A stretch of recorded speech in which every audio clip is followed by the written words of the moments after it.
Hello，大家好，我係肉燥飯。今日我要介紹嘅電影《寒戰2》延續咗《寒戰》嘅發展。如果大家仲未睇《寒戰》，就 click 入去右上角嗰條 link 入邊。早前前警務行動副處長李文斌個仔李家俊同恐怖分子合作，收埋咗一架裝有5名警員同埋裝備嘅衝鋒車。李文斌將呢個營救行動代號命為《寒戰》。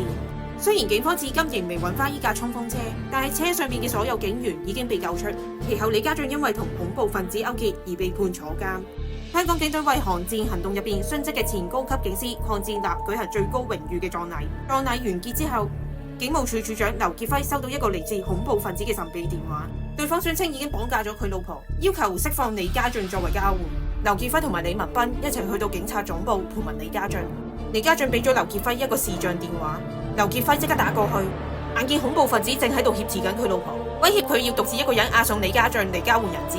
視像電話完結咗之後，李文斌請求劉傑輝一陣間無論發生任何事都好，希望劉傑輝都唔好向李家俊開槍。劉傑輝應承咗佢。喺押送期間，李家俊對劉傑輝提出不當嘅指控，試圖混淆警方嘅調查方向。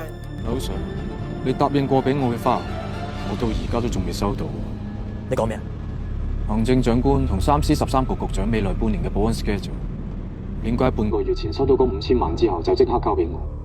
不如你話俾我聽，你仲要加幾多錢？5000萬仲唔夠啊？劉 Sir， 你唔好太擔心啦。警方冇理會李家俊所講嘅嘢，恐怖分子要求劉傑輝喺一架指定嘅車上邊攞走一個內藏炸彈嘅手提箱，然後去到港鐵西營盤站。喺西營盤站入邊，炸彈突然間爆炸，現場一片混亂。李家俊乘機喺混亂之中逃脫。事後，劉傑輝個老婆被救出。一心要揾出恐怖分子嘅劉傑輝，暗中揾嚟廉政公署首席調查主任張國標，組織小隊嚟調查協助破案。成功逃脫嘅李家俊揾李文斌，呢個時候幕後策劃人，同時曾經係李文斌嘅直屬上司兼前警務處處長蔡元琪出現。原來蔡元琪同李家俊合作，專登製造衝鋒車消失，打算過幾日安排衝鋒車曝光，等李文斌去破案，從而幫佢復職兼上位。呢個時候，蔡元琪同埋李家俊希望李文斌渡過。劉傑輝因為西營盤地鐵站爆炸案一事而惹嚟公眾不滿，加上佢違反警隊規定擅自行動。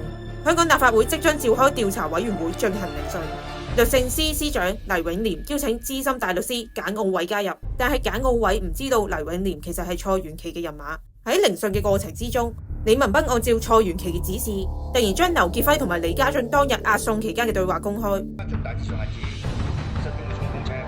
槍械同埋裝備係因為劉處長應承佢嘅嘢臨時變卦，所以未能出現。李文斌公然陷害劉傑輝。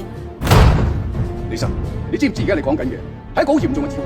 簡奧偉覺得李文斌突然千方百計拉劉傑輝下馬，背後一定有一個權力好大嘅人支持佢。簡奧偉於是開始對李文斌展開全面調查，並且派出自己嘅徒弟歐永欣跟蹤。聆訊結束咗之後，張國標話俾劉傑輝聽，簡奧偉原本冇打算加入聆訊，但係突然喺截止之前15分鐘報名。劉傑輝懷疑簡奧偉同埋李文斌係同一班人，於是派張國標去監聽佢哋。喺另外一面，警務處副處長韓孝忠帶李文斌密會蔡元琪同埋黎永廉班人。原來蔡元琪係做王者，佢想推舉在座人員成為律政、財政、政務司司長，而黎永廉就即將參加香港特首嘅選舉。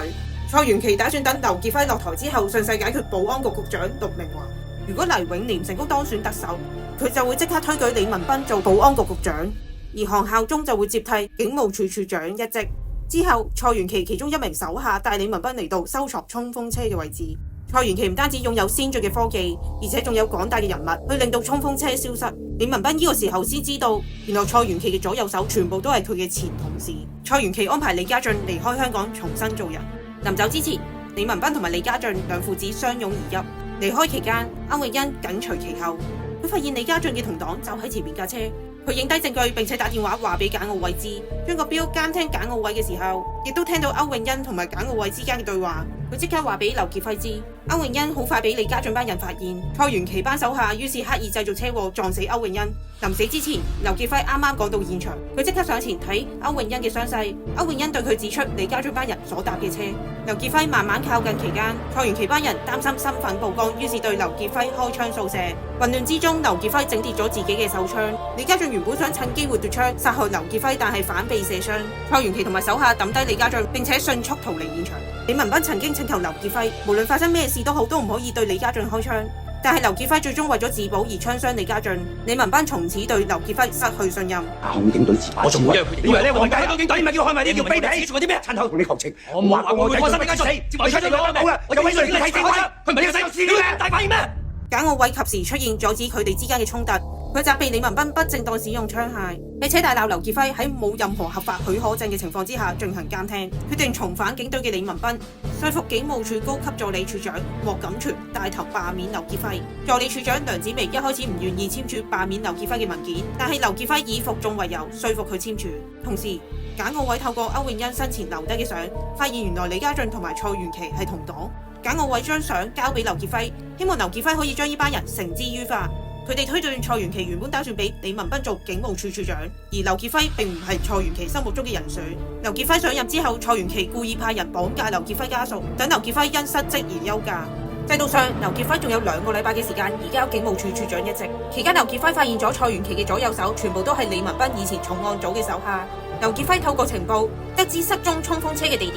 除此之外，劉傑輝深入調查發現蔡元琪完全控制住香港警隊嘅通訊系統。劉傑輝即刻委派飛虎隊前往失蹤衝鋒車嘅地點，但係期間飛虎隊遇到炸彈陷阱，傷亡慘重。剩低嘅飛虎隊成員追趕正喺度逃離緊嘅嫌犯，途中2名嫌犯中槍身亡，剩低嗰2名嫌犯仍然在逃。咁接住一部警車撞向嫌犯嘅車，嫌犯即刻落車挾持住1名人質進入便利店。李文斌趕到現場，打算用自己嘅身體保護嫌犯，但係嫌犯突然突出頭部，狙擊手喺遠處開槍擊中咗佢嘅頭部。劉傑輝宣布所有嫌犯已經被擊斃，因為證據確鑿，特首以特赦命令蔡元琪永久性離開香港，以及逼李文斌退休，同時亦都將蔡元琪嘅同黨莫錦全同埋韓孝忠革職查辦。電影就此結束。